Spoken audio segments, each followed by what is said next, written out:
December 21, 1945. A phone rang inside Dwight D. Eisenhower's office in Washington. The message was brief, final, and devastating.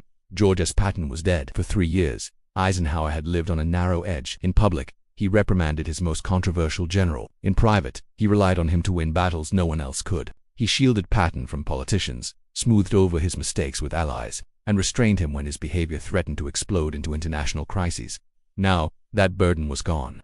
For the first time since the war began, Eisenhower no longer had to choose his words carefully, and what he said in the weeks and months that followed revealed something he had hidden beneath layers of diplomacy and necessity.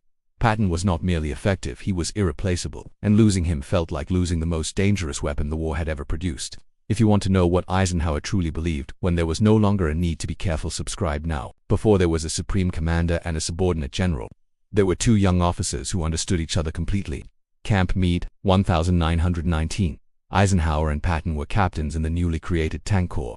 They spent long hours dismantling engines, arguing over battlefield theory, and imagining a future where mechanized warfare would redefine combat. Patton came from wealth, old money, unshakable confidence. Already a combat veteran from Mexico and the Western Front, Eisenhower was different. A farm boy from Kansas, he had missed combat in World War I and was still searching for his place. Yet they shared the same belief. Tanks were not support tools.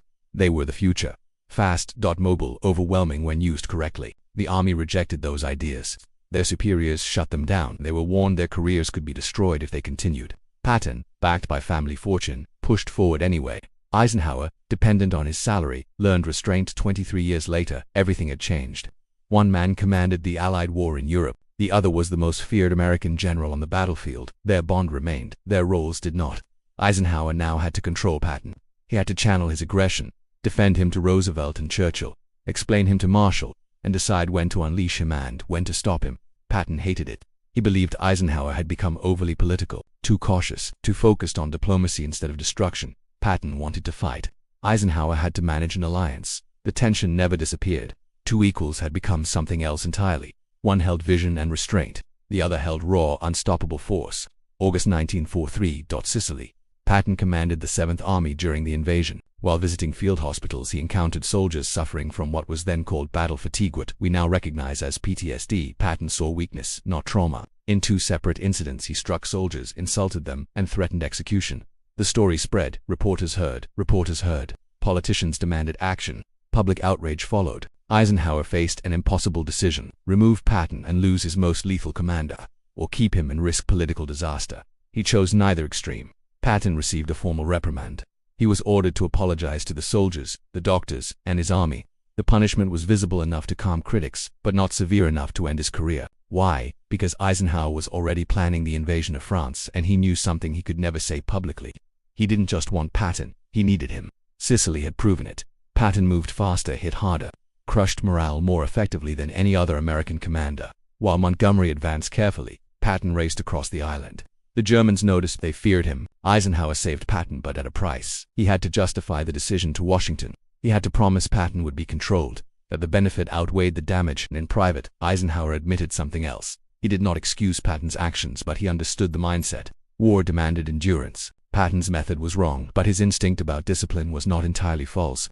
Eisenhower could never say that aloud. So he punished Patton publicly and protected him quietly. Spring 1944. D-Day approached. Eisenhower faced a problem: convincing Germany the invasion would land at Calais, not Normandy. The answer was deception. Operation Fortitude. Fake armies, false radio traffic, phantom divisions. And at the center of it all, George Patton. German intelligence feared Patton more than any Allied commander. They tracked him obsessively, so Eisenhower exploited that fear. Patton was placed in command of a fictional invasion force. He gave speeches, inspected fake units, appeared at imaginary bases. German planes photographed inflatable tanks and wooden landing craft, and they believed it. For weeks after D-Day, German divisions stayed pinned at Calais waiting for Patton. The deception saved thousands of lives. Patton hated it. He wanted Normandy, combat, glory. Instead, he was a decoy Eisenhower could not explain. Patton was more valuable as a rumor than a general. Only after the war did Patton learn the truth, and even then he resented it. But Eisenhower had used Patton's reputation as a weapon, and it worked. August 1, 1944, Patton's Third Army finally went operational. What followed stunned the world. In 1 month, his army advanced farther than any comparable force in history. Cities fell, German units collapsed, defensive lines never formed. Eisenhower watched with pride and fear. Pride because their 1919 theories were becoming reality. Fear because Patton was moving faster than logistics could support. Bradley advanced carefully. Montgomery even more so. Patton did not wait. He demanded fuel, ammo, supplies. "Give me what I need," he said, "and I'll be in Berlin in 2 weeks." Eisenhower knew it wasn't that simple. Politics mattered. Allies mattered. Agreements with the Soviets mattered. Patton didn't care.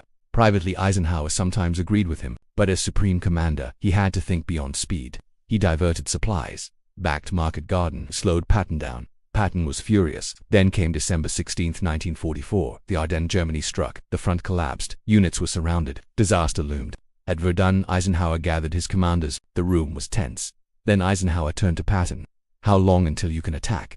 Patton had already planned it. He opened a notebook. December 22nd. 3 divisions, 72 hours. The room fell silent. Eisenhower believed him. "Make it happen," Patton did. Exactly on schedule, the Third Army smashed into the German flank. The crisis ended. In that moment, every compromise Eisenhower had made paid off. When everything was breaking, Patton delivered. During the war, Eisenhower praised Patton carefully. Never too much. Never too openly. Privately, he asked one question often. What would Patton do? Not because Patton was always right, but because he thought differently. Where others saw limits, Patton saw momentum. After the war, Patton became a liability. His statements caused outrage. His temperament no longer fit peace. Eisenhower removed him. It broke both men. Then Patton died. Only then did Eisenhower speak freely. He admitted Patton's abilities could not be taught, could not be replaced. He admitted restraining him had been political, not military. In his memoirs, Eisenhower used one word: indispensable. Patton was built for war. Peace had no place for him. Eisenhower never forgot that, and only after Patton was gone could he finally say it aloud. The truth Eisenhower could only admit after Patton was dead.